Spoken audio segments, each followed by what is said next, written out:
Great. Good morning. My name is Stuart Richner, CEO of Richner Communications and publisher of Herald Community Newspapers. Welcome to another installment of Herald Inside LI, a weekly webinar series produced by Richner Live that brings together leaders from the government, business, and nonprofit sectors to address your most important issues and to answer your unfiltered questions.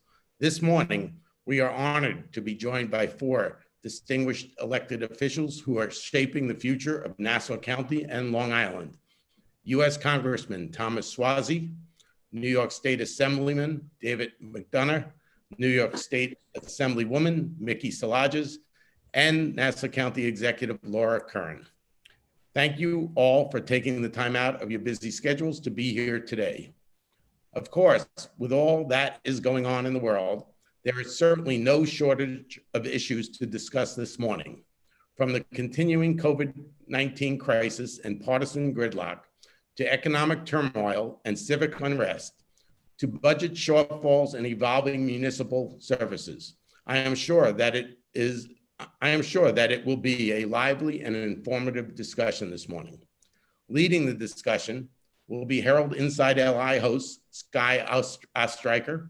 At any time, you can submit a question to Skye and our panelists by using the Zoom Q&A button on your screen. We will try to answer as many of your questions as time allows. Last but not least, we invite you to let us know what issues are most important to you and your family, so that we can be sure to keep our weekly issues of our Herald community newspapers and our future Inside LI webinars relevant to what matters most to you. Please email us at insideliherald.com. That's insideli@liherald.com with your thoughts and suggestions for future stories and webinars. And now, I look forward to hearing about how we can all work together at the federal, state, and county levels to continue making Nassau County a great place to live, raise a family, and build a business. I'll now turn it over to Skye to kick off our discussion. Skye? Good morning. Thank you, Stuart. And hi, everyone. We have our panel here. The gang's all here. So welcome to Herald Inside LI. I'm your host, Skye. Before becoming host of this show, I worked in government affairs. So it's my true honor to have with us today our government officials and to be able to highlight their work in office. Not everyone understands the role of each layer of government, federal, state, and local, especially on Long Island, where we have so many overlapping municipalities, towns, hamlets, villages, 2 cities, and 2 counties. So for many people, when they think of government officials, they may confuse local government with the national narrative of partisan politics.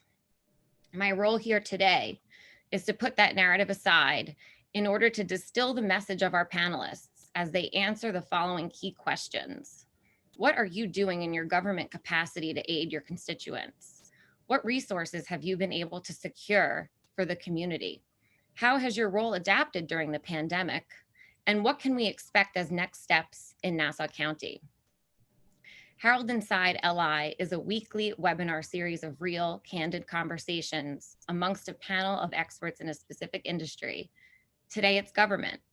We launched this digital platform in August, and as you can imagine, most of the conversations have been about how people and industries are impacted by COVID.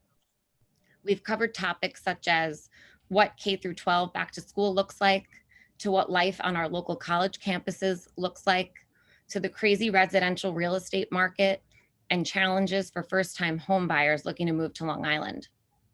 All of our webinars are recorded and can be found on our website, liherald.com/insideli, our YouTube channel, Herald Inside LI, and on social media where we are Long Island Herald.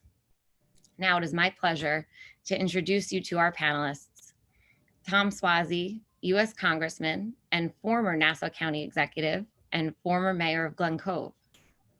Michaelle Solages, New York State Assembly Member for 8 years, representing Elmont and Valley Stream.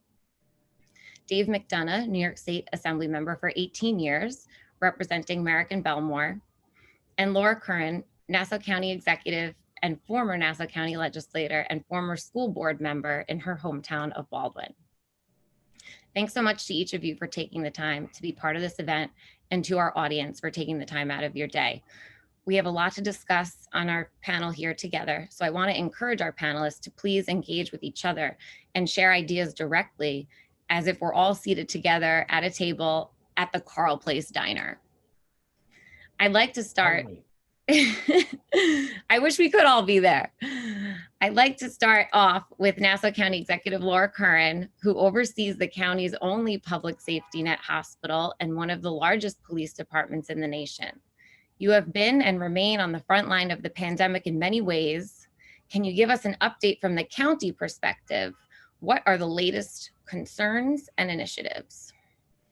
Hi, Sky. Well, thank you so much for putting this together. Thanks to Stu and the whole team at the Herald. I would rather be at the diner as well. But, this is how we're doing things these days. So I'm really happy for the opportunity. And thanks for everyone for tuning in.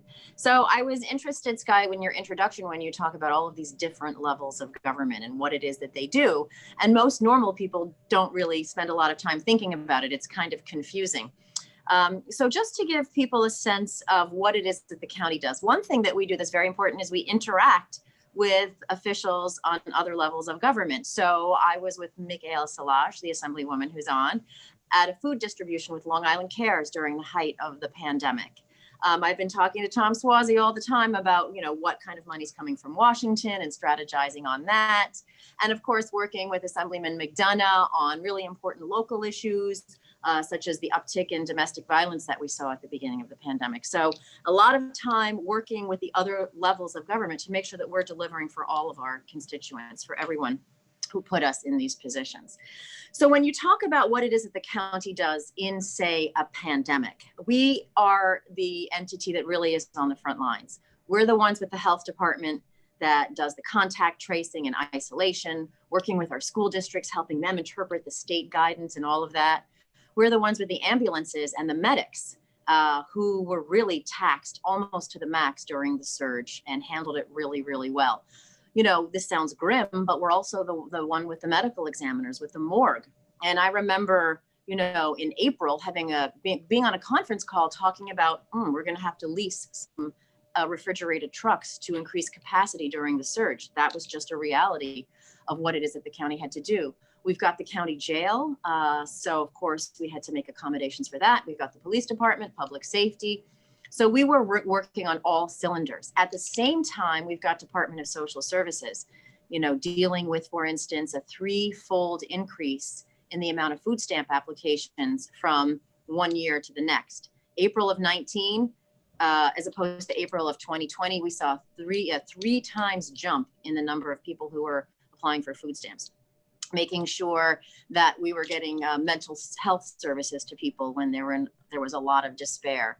Our outreach offices, OMA, Office of Minority Affairs, Office of Hispanic Affairs, Office of Asian Affairs, were all working on all cylinders as well, making sure we were getting the message, life-saving messages and information out to all of our communities in a way that they can understand.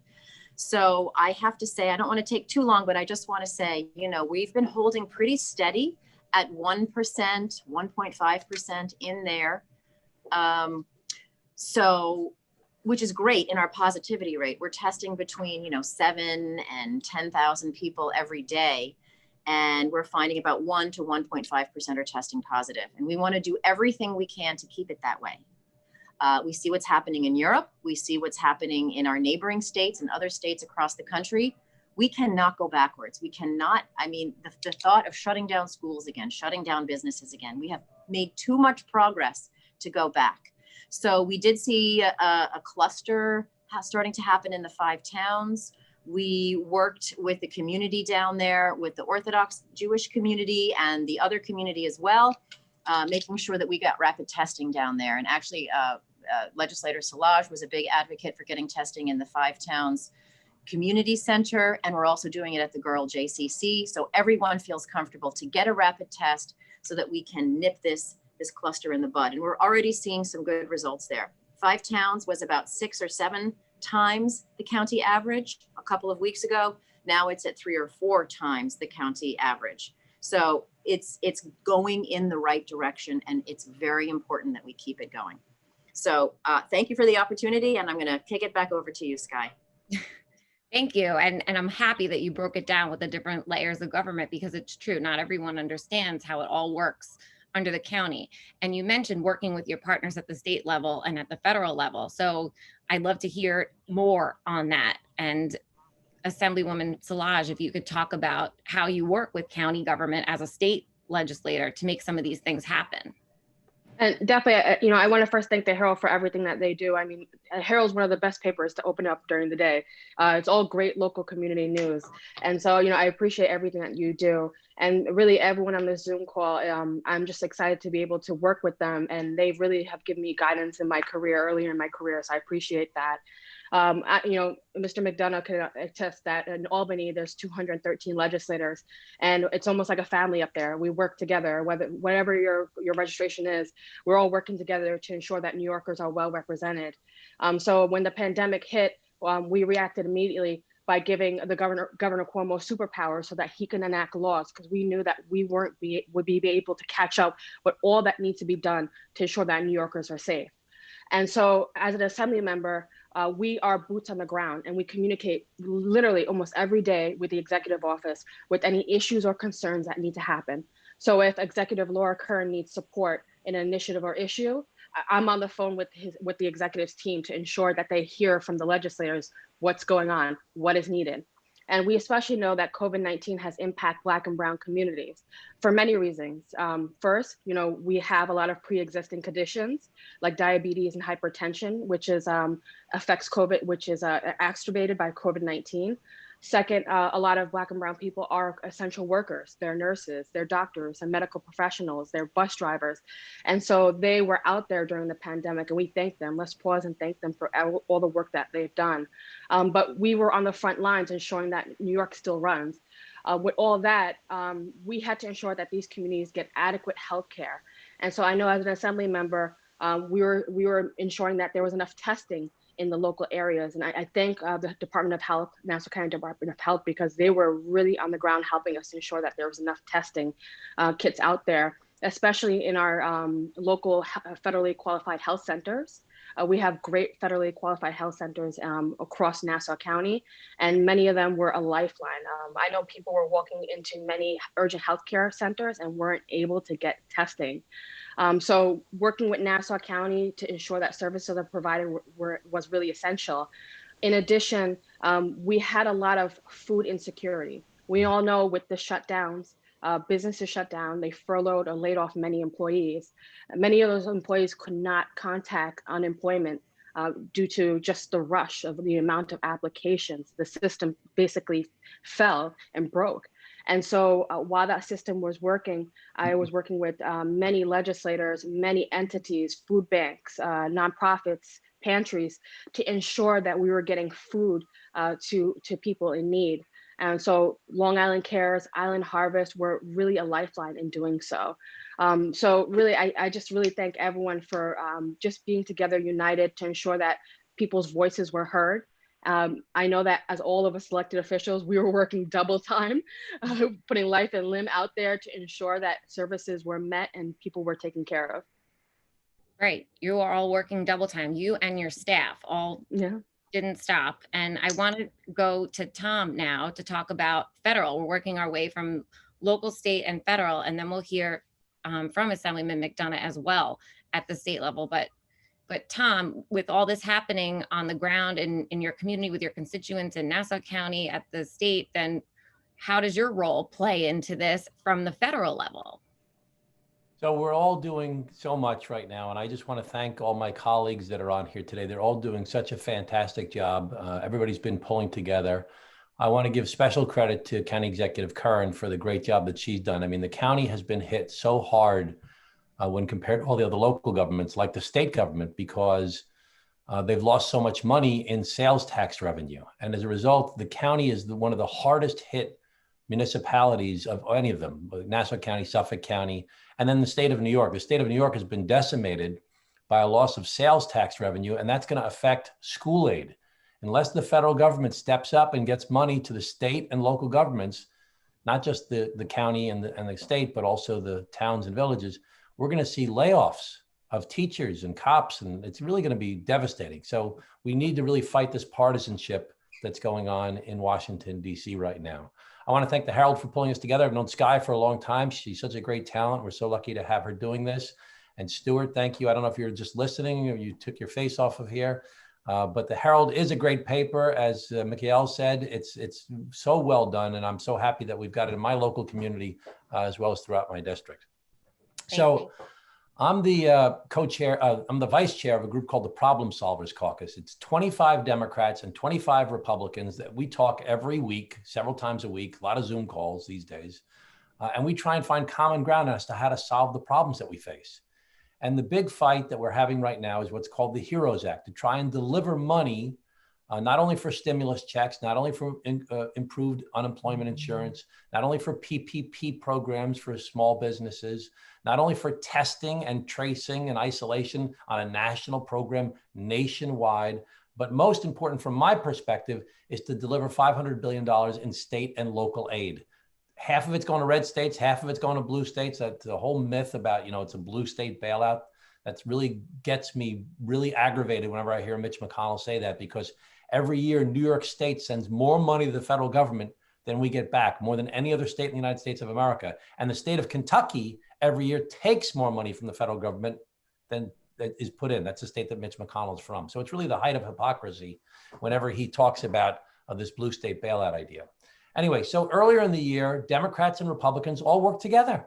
When the coronavirus first started, when we were so terrified, everybody remembers it back in March and April when we saw the refrigerated trucks and we all lost people we love. I lost my father-in-law. He got the coronavirus. He died within 36 hours.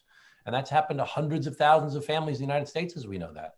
And when we were so scared, Democrats and Republicans pulled together, delivered trillions of dollars worth of aid to people throughout America in stimulus checks, unemployment insurance, PPP program, EIDL program for small businesses called the Paycheck Protection Program, as well as money for state and local governments. And we really did work together.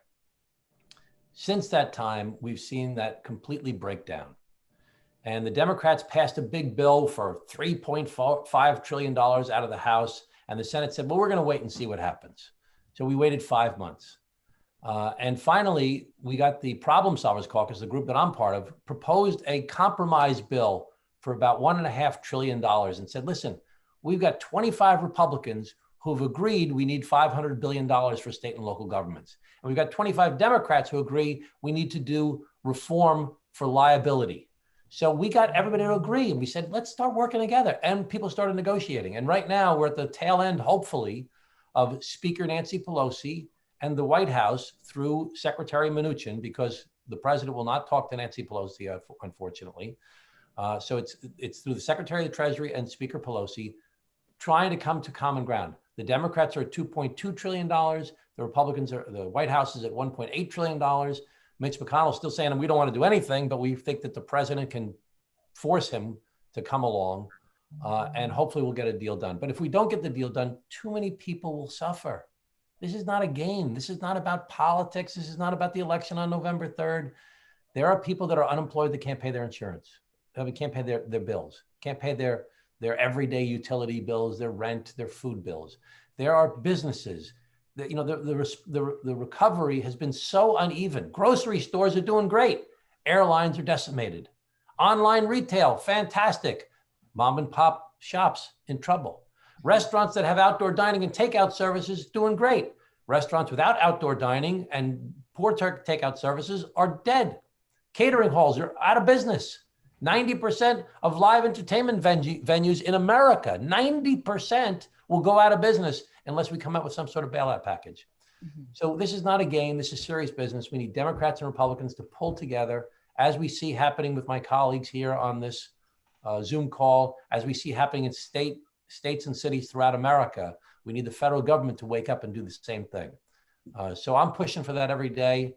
I'm still hopeful that we can pull this off in the next 24 hours, next 36 hours, but we won't know until it happens.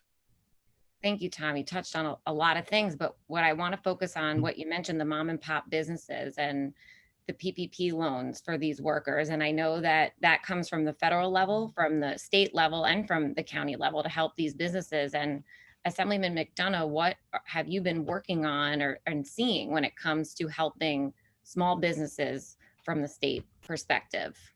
Well, first of all, thank you, Sky, and thank the Herald for doing this. I want to just say one word right off the bat, that what Stuart said at the very beginning and what's been repeated by all of my colleagues today, and that word is together. We have been working together and we've got to continue to do that. Now, when it comes to working together, it means that at every level of government, as Congressman Suozzi just said, from the federal level down to the state level, down to the local level, and also down to, as County Executive Curran mentioned, even the village level. We have to be there because, in essence, each one of us right here today, we're employees. We're employees of the people. And we have to remember that we're there to work for them, not the other way around. Now, regarding small businesses, we have over 6,600 small businesses in, 6,000, excuse me, small business in the state of New York, which represent about 4.2% of the employment. And we're losing those every day. They can't afford to stay open. The aid has run out on the payroll protection program and some other programs. And because Congress right now, as Tom Suozzi just said, Congress is back and forth on this issue. We're waiting for more aid so those businesses can survive, but they're going under. We had one recent experience with the movie theaters. Movie theaters were shut down back in March or April. I did a press conference with some of my colleagues 3 weeks ago, calling on the governor to open the movie theaters up because they've already opened gyms and stuff like that where social distancing is terribly difficult to enforce. Movie theaters can control the number of attendants and control the social distancing. Finally, thankfully, the government 2 days ago said the movie theaters can open starting day after tomorrow. So that's one thing that some business, because theater in my town, which has 4 screens, had already said he's going to go out of business completely. And I hope we made it in time for him. But the small businesses are the lifeblood of this nation and definitely the lifeblood of the state. But one of the things that's interfering with all of the things we're trying to get done is one word, and that's politics. And I don't like that word, and I don't think any of us do. And right now, because there's a national presidential election going on, that's sucking up all the atmosphere. And that's not the most important thing in many ways to the little mom and pop store who are trying to survive. You take a situation like essential businesses. Home Depot is considered an essential business because they cover all sorts of products. But the little guy who operates just a hardware store, and that's all he does, he was not considered an essential business. So he's out of business. He's shut down. Will he make it? Probably not. So we've got to work together. That's a major word here. And we've got to solve the problem somehow in spite of all the politics that's going on. One of the things that the county executive Curran mentioned is what we have to do locally. Now, the county provides the Nassau County with police protection, ambulance protection. They've got the Nassau University Medical Center, which we've got to do something about that to get more assistance. And yet recently in the CARES Act, there was an unequal distribution of that money.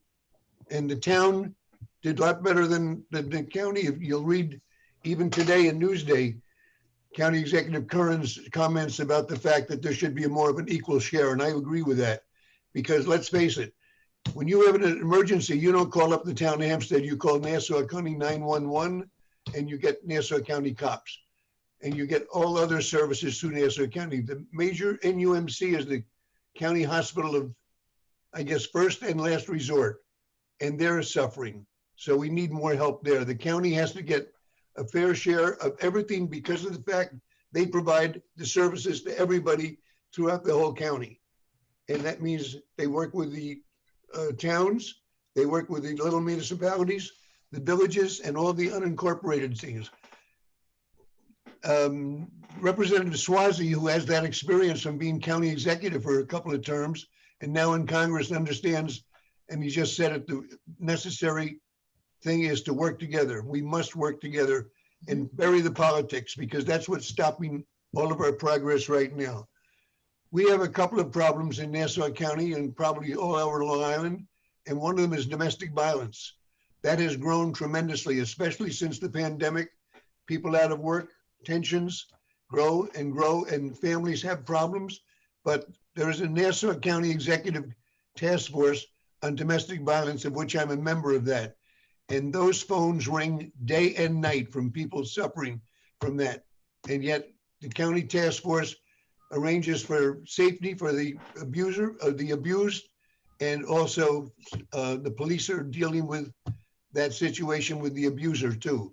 So that's a very important thing. Domestic violence has grown tremendously since the pandemic.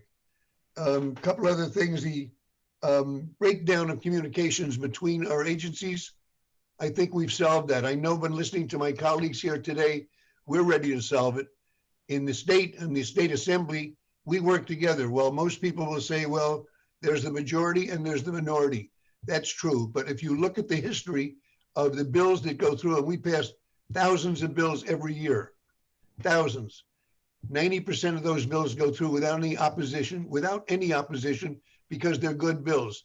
There are other bills that don't go through because the minority may oppose them, or minority bills aren't being considered, but then they go on to the Senate, and that's their problem then to do the same thing. But in New York State, we have a problem, and that's one-party government. And one-party government where the executive and the legislature, both houses of the legislature are in the same party, you really don't have checks and balances, and that's a problem. I'd like to see a two-party government. I would not want to see a one-party government, even if it was Republican, which is a member of which I am. So, but we got to work together, and Mickey, she will testify. She just said, we do work together. We consult with each other when bills are on the floor to be discussed. We debate them, and the debates are very back and forth, and sometimes flaws are pointed out and the bill is changed. But we do work together up there. So this question of minority and majority, which many candidates and other people say, oh, if you're not in the majority, you can't do anything. I don't believe that. Hey, Dave, I wanted to say one thing if I could. Yeah. I want to applaud Dave McDonough for saying very clearly and very plainly that the county is providing these services that are so necessary during this pandemic, and the town of Hempstead is not doing that. And we know the town needs money, but they need to share some of that over $100 million that they received with the county of Nassau to help them with their emergency services, to help them with their massive revenue shortfalls that have come from a loss of sales tax. And I want to applaud Assemblyman McDonough for saying that very plainly and very clearly. We appreciate that. Well, thank you, Tom. And I agree with you, obviously, because the county provides more services than the town. I think the town of Hempstead does a great job in what they do, but to have so many millions of dollars that because of a cockeyed population formula that the government was using in the CARES Act, and they didn't. And if you read today's Newsday, you'll see Laura Curran's opinion on that again, but she's been talking about it for some time. And I think it should have been shared more equally because it's definitely more necessary for the county. Right. I appreciate that. And I'll just jump in with one more detail on that this money has to be spent by the end of the year. So we've got about 2 months. And my concern is that we'll lose the money, that Washington will claw it back. We need to make sure that the money is spent in our area. As Tom said, we send so much more to Washington than we get back. We are due this, and it has to be spent on COVID expenses. So, you know, I'm continuing to speak with the supervisor. I am hopeful that we will come up with a resolution shortly. Well, that comes to the working together, and we work together. We're supposed to be working for the people, and doing something like that is helping the people throughout Nassau County, which includes the town of Hempstead. So we have 3 towns in Nassau County, and we've got to work together there. So that's my goal. I've been in office 19 years, and I've had some great successes because I've learned to work with the other side on many things. I'll give you one quick example. The state education law said that all public schools must report any incidents of violence or abuse, right? It came to my attention from an organization of safe students from out Midwest, out in New York State, a situation that happened. There was a rape in a private school up in Troy, New York, the Emma Willard School. And in looking at the law, we found the problem. They told the girl who was the victim that she had to withdraw, and she did. She didn't want to, but they said, if you don't withdraw, we're going to put you out. She did. Now, the reason was that the state law says that all public schools must report incidents of violence. There are 3,100,000 students in the state of New York, of which 496,000, 500,000, are in private schools. And they don't have to report. And they like that, the private schools, because if you're sending your kid to school for $25,000, $35,000 or something like that, the school doesn't want you to know if they've got a problem. So I introduced legislation, and I took the state law, section 20B of the state education law, and I changed one word of it, and I wrote a bill. And I changed that one word, all public schools. I just said all schools. I circulated it amongst all the members of the assembly, all 150 members, and many members on both sides of the aisle signed on to co-sponsor it. It went to the education committee, of which I'm a member. And of course, because of politics, it was voted to be held. But I knew that would happen. I went to a friendly Democrat in the majority who I am close friends with, who co-sponsored my bill. I said, you rewrite the bill, change one word, it's a new bill. He did, and he changed one word. We got it back to the committee, and it was voted unanimously, 100%, to forward it on the next route. I went to the Senate and got the same thing done, and it was voted unanimously. Now, I said, well, all right, all that has to happen is the governor to sign it. That was by May of 2018. It was done by the Senate, and the Assembly had already passed it. Not one negative vote in either house. Okay, so that's working together. And the governor didn't sign it right away, but I think that the governors, there's where politics come in. The governor didn't want to lose support of any of the private schools or the charters or anything like that. But the point is, he did sign it December 9th, and now it's law. Nobody knows who wrote the bill, who authored it particularly, originally, right. No. So that's the way we work together. Thank you for that example. And of course, I mean, we can go on and on with all kinds of things and stories, but I know we have a limited time. So I appreciate you sharing that example of bipartisanship. And that's why in the beginning of this conversation, I wanted to say, we're not going to talk about politics. Let's just talk about what you do as civil servants that are employed by the people, like you said. So I'd like to circle back to County Executive Curran. And we talked about a bunch of things that are going on in the county and all the different things that you need the resources for. So what are some of the next steps in Nassau? So our next step is getting the budget approved by the legislature. And so I submitted about a month ago a budget, using all the resources and all the tools that we have and refinancing our debt, sort of like financing your house with very good interest rates. We were able to come up with a budget that does not raise taxes and does not cut services. So I've been accused of being slightly miserly. So we did have a nice big surplus of $112 million for 2019. That's going to help. And also the refinancing is going to help. So, as Tom pointed out, yes, we did take a hit with sales tax, but the refinancing of the debt is going to help us continuing to do what we're doing, and that's being there for residents. And, it really does pay off. I don't know if you guys saw this, but U.S. News and World Report studied the metrics, the public safety metrics of 3,000 communities across the country.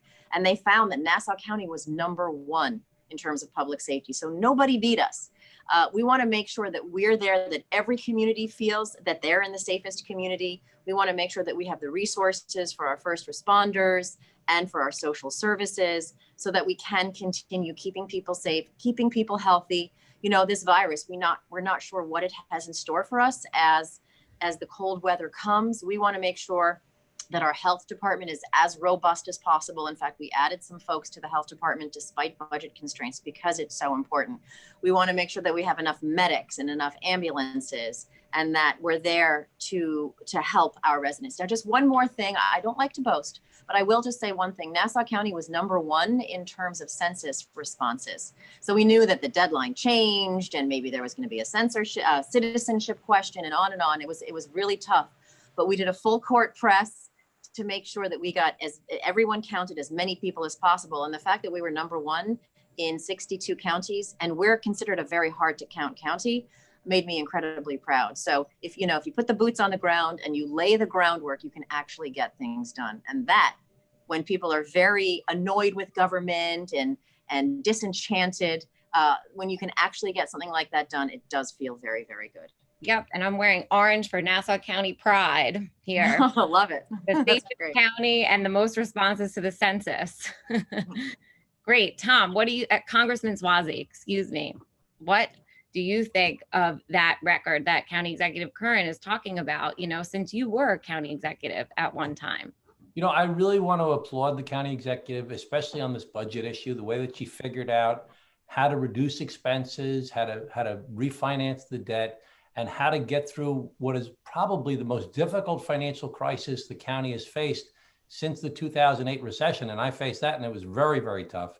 To do this without having to raise taxes, by trying to just manage well, is really a major accomplishment that I think with everything going on, not as many people realize that that has happened. So I just want to applaud her again for the fantastic job that she's doing in managing through this very difficult time. She's very visible, she's very public, she's reassuring to the businesses and to the people, and she's doing a great job with managing the county and the budget. So I just want to congratulate her. But we really need the federal government who can run a deficit. You know, the state government's not supposed to run a deficit. The counties are not supposed to run a deficit. The towns and villages are not supposed to run a deficit. That's the role of the federal government during difficult times like this, to figure out how to bring cash into the system to stimulate the economy. That's what the $1,200 checks do for people. That's what the unemployment insurance does for people. That's what the PPP program, the Paycheck Protection Program, does for small businesses, along with the EIDL program, the Emergency, I forget what it stands for now, program. That's what the state and local aid that we need to deliver. Again, I want to emphasize, what's the biggest expenditure of New York State government? It's school aid. It's the biggest thing they spend money on every year. And when the state loses enormous amounts of money, which it has lost in reduced sales tax and income taxes, they can't deliver the school aid. If they don't deliver the school aid, the schools are totally desolate.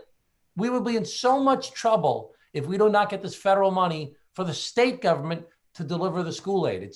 There's so much anxiety and panic going on with individuals, with businesses, with governments every single day that could be resolved if we could just figure out what's going on inside Mitch McConnell's head. So I can't figure it out because it doesn't make sense to me. Forget about empathy and caring for people. Forget about reason. I don't understand why he thinks it makes sense politically, because this is affecting Republican governors as well as Democratic governors. This is affecting Republican mayors as well as Democratic mayors, Republican county executives, Democratic county executives. This is affecting everybody. So we've got to get this deal done. I think that we also need to figure out a national testing program, okay? We look at the numbers now. Every state in the United States of America, just about every state, we see their numbers are spiraling out of control again, what would be perceived as a second wave. New York State has managed to keep things under control. Well, some people are upset with the governor that he's too tough, he's too regimented, he's too this. Well, look at the results we've had. People are not getting sick and dying again because of the fact that the state has managed to encourage people to wear masks, encourage social distancing, and put these controls in place to monitor with testing and tracing. We need a national program like that. We will never get out of this. Our economy will never fully recover. These millions of unemployed people will not get their jobs back. These businesses will not survive unless we have a sense that the public feels it's safe to go back in the water. So right now, we need every state in the United States of America to have a program similar to what New York State is doing. It can't be that it's a political statement. Oh, I'm a Republican because I don't wear a mask. Oh, I'm a Democrat because I do wear a mask. That's crazy. That has nothing to do with politics. That has to do with science and public health officials. So we need a national program for testing and tracing. And we are so close to getting there. If only we could get this federal bill passed, and if we could get some people in the federal government to wake up to their responsibility that they need to promote the basic public health of all Americans. I mean, I talk to my colleagues sometimes in Washington, and they say, oh, what are you guys in New York? What are you so excited about? I said, well, you didn't see the long lines of people in March when it was still cold out. And, you could still see the breath coming because it was cold outside. And they were coughing on each other, waiting on long lines, trying to get a test. You didn't see the big trucks with dead bodies inside of it. You didn't see all the people that couldn't go visit their relatives as they were dying in the hospital. You don't know what it was like, what we went through here in New York. And that trauma that we went through has given us a sense of responsibility as to how to address this problem responsibly now, but it's also affected us incredibly as far as our economy and the effects, the after effects, the shock of what we went through. So learn a lesson from what we're doing here in New York, and learn a lesson from the elected officials that you see on here, Michaelle and Dave, and certainly County Executive Curran and our governor, as to what we need to be doing to try and move forward from this pandemic. And let's get Democrats and Republicans to pull together and get this money out to the small businesses and to the people that need it. Thank you, Congressman Suozzi. And, you know, before we dive more into the testing, I want to circle back to something you mentioned about school aid and how that, I think you said it's the most money spent in the state is on school aid. The second piece is healthcare. Okay. But I can imagine that that deficit now for school aid is much higher, considering that schools had to spend money on getting PPE for their classrooms and have to restructure how they do everything. And on Long Island, as we know, there's so many different districts. So there's a lot of help that's needed there. And I know that a lot of families maybe who were moving out of New York City and into the suburbs and looking at Long Island as an option. I know something that Assemblywoman Solages was working on is a universal pre-K program that we don't have on Long Island because of the way our districts are all split up, but it's something that they do have in Westchester. And I'm wondering if you could speak a little bit about that and how maybe it ties into school aid if it does. Yeah, definitely. Right now in the state of New York, we're looking at a $30 to $50 billion deficit. And we can try to raise as much revenue, whether it's through a billionaire or ultra millionaires tax, or even one of my colleagues has a bill to increase a fee on packages like Amazon packages. But no matter what, the state cannot raise enough revenue to fill the gap. And we're hoping that, as the congressman says, that there's some federal assistance because it is right to get federal assistance. So in turn, though, as a next step for Nassau County, we really need to be more attractive as a region. And one thing I've been fighting for is ensuring that there's a universal pre-K here on Long Island, so that all 3-year-olds and 4-year-olds have access to education. In addition, also preserving our childcare centers here on Long Island. With the pandemic, childcare centers were decimated. And people think, oh, childcare centers, they don't think of a business, but it is a business. They have payroll, they have, fees, they have to pay for PPEs.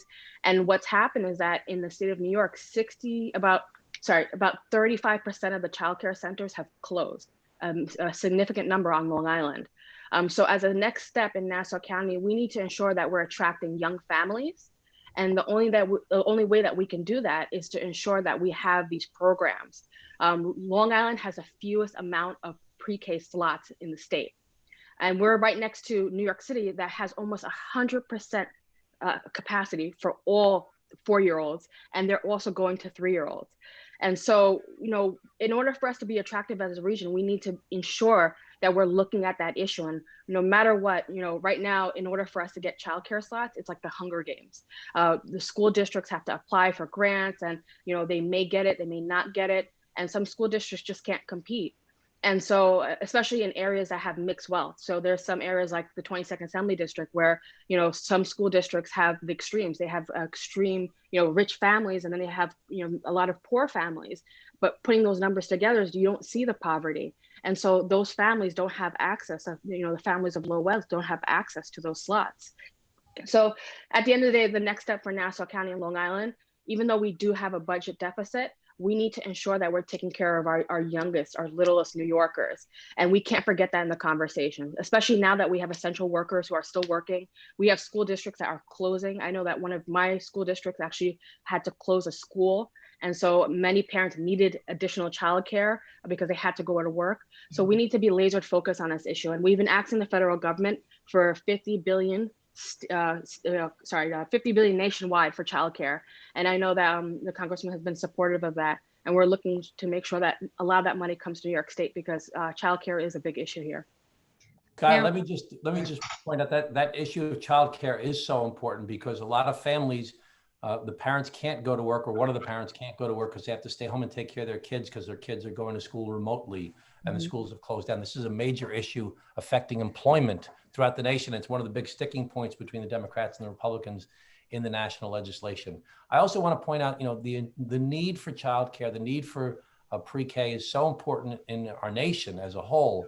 But here in New York State, we have to be very careful. I looked it up in the middle of the pandemic. When I was born in 1962, we had 45 members of Congress out of the 435 that represent New York State. Today, we have 27 members of Congress. So it's gone from 45 down to 27, and it's probably going to go down in the next census to 26 or 25. So we're losing influence in the federal government. Even though we send all this money to the federal government, we're losing influence. Because why? Because other states, which we actually subsidize, like Florida and Arizona and South Carolina and North Carolina, we're sending our money to subsidize them, are growing so fast that they're gaining seats and we are losing seats. We have to be very careful when we hear this talk about a billionaire's tax and a millionaire's tax and things like that. We can't make New York State less attractive to people that are, including wealthy people. If they move to another state, we lose their revenues. We can't afford to lose more people. That's why the cap on state and local tax deduction from the federal government has been so decimating to New York State, because it's chased people out of New York State because they can no longer deduct their state and local taxes. And the state and local taxes in New York State are much higher than other states.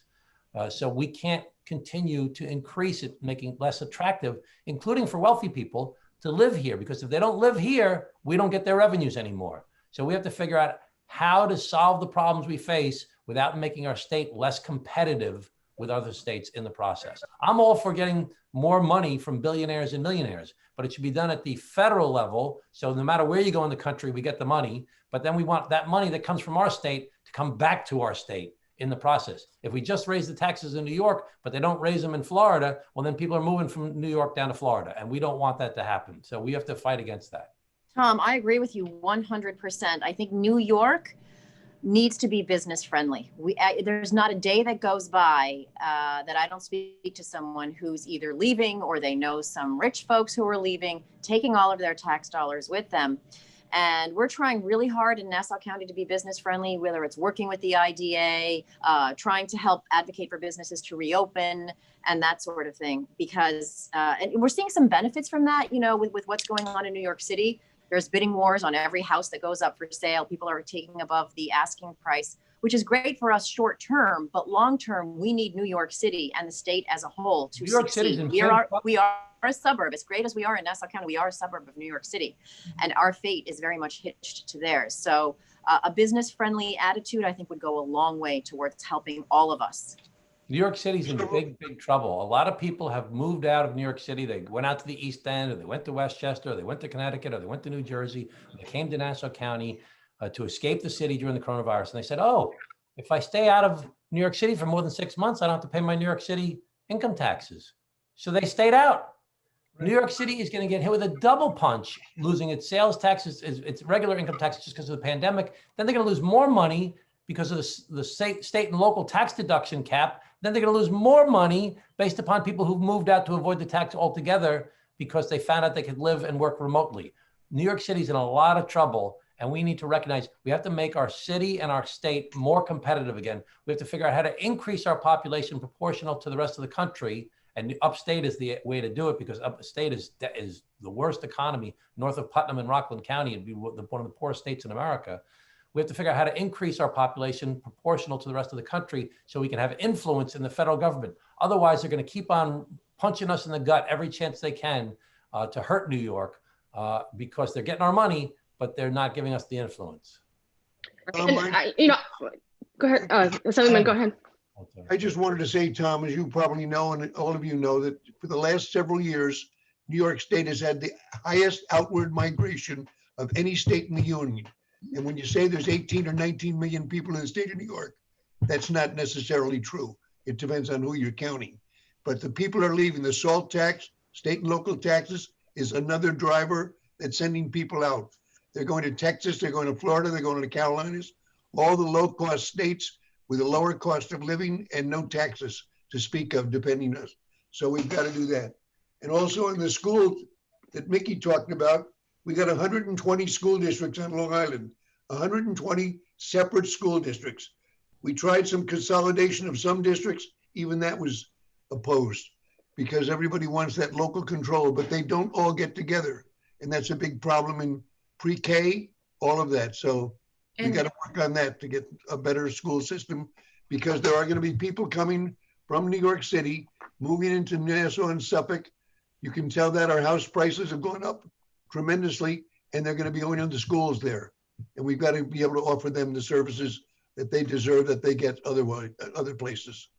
And what I find interesting that's happening right now as it pertains to school districts is while all the districts are separated and they can make decisions within themselves in their own district, the guidance as far as COVID comes from the health department.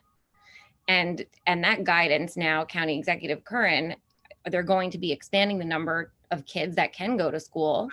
And people wonder if that's safe, and people question if they do want to send their kids in person or have them work at home virtually. And then the question of childcare comes into play. So there are a lot of issues that we're talking about here.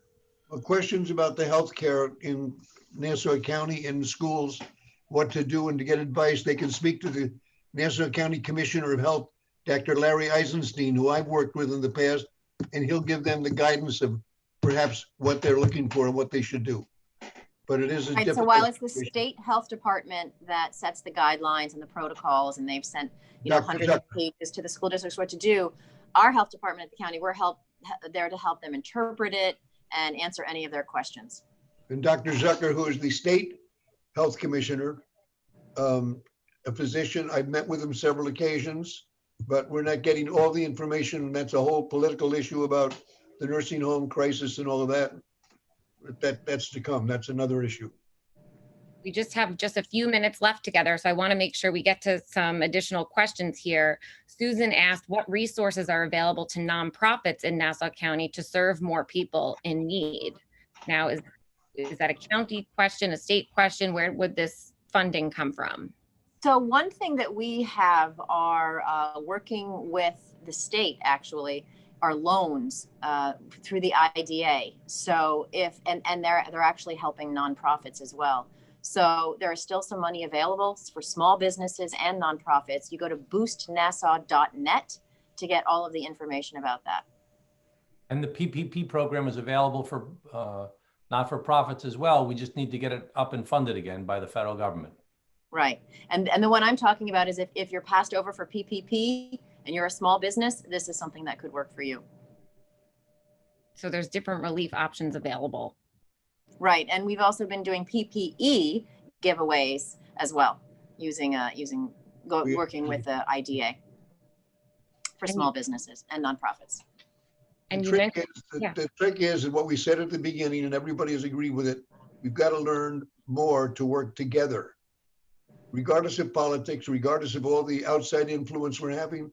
And it's very difficult, especially this year, since we have a major presidential election going on that's clouding all the works up. But we got to work together at a state, county, and local basis, and also the local municipalities, school districts, and all of that. So together is the word. I know that some politics is creeping in here, even though I tried to keep it out. But someone did ask if you officials would prefer a pre or post-election COVID relief bill. I would prefer it right now. People need it right this minute. Yeah. I second that emotion. That after the election, depending on what the result is, and depending what kind of turmoil may result based upon the president saying he's not certain that he'll do a smooth transition, that we won't get anything done after the election, and people have to wait until January or February. So I want to see it happen right this minute. I third that. We cannot wait. It needs to be done immediately. This week. Wow, so all unanimous here. Wonderful. Thank you. So was there anything else anyone wanted to go over now that we're concluding the session together? And I really appreciate you making the time in your schedule. We touched on a lot. I saw someone said in the chat room an issue about, kids are affected by not being active and being out doing sports, and the effect it's having on kids and everybody. I mean, I think, people are really just suffering right now. And again, it's very uneven. Some people, working remotely, being home with their family, going for walks and out to, public places. This has been, a respite for them. For other people, someone died in their family. Someone has been in the hospital on a ventilator. Someone's been very sick. I went to a wake in Glen Cove just last week. They lost the father died 2 weeks ago, and then the mother died just a few days ago. That's in one family. And so, you know, it's been so uneven, the results about the health impacts. And as I talked about earlier, the economic impacts of, you know, some businesses are doing great. Other places are just, they lost their whole livelihoods. So it's very important that all of us, you know, some people are like, I'm young and I'm strong. And other people are like, you know, I'm afraid to go outside because I'm all elderly. I'm a person who could be affected by this badly. So we really need to have some empathy and compassion for people, especially if you've managed to get through this, you know, relatively unscathed, because some people have gotten through this relatively unscathed because of the business that they're in, because of their job, because of their family, because of their health, whatever it may be. And other people have just been decimated. Let's try and be open to the fact that some people are really suffering and they really need our help during this difficult time. And we just need to open our hearts a little bit and remember that we're all in this together. And I want to thank the Herald for pulling this together. Thank you so much.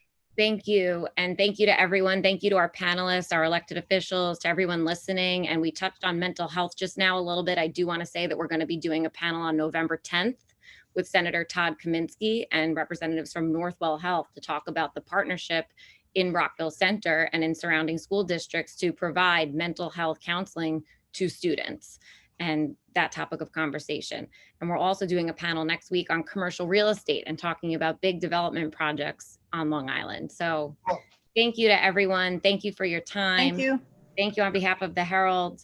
And I'm going to put up my thank you screen here. Nice to see you, Michaelle. Have a Nice great to see day. everyone. Take care. Thank you so Bye, much. Dave. Good job, Laura.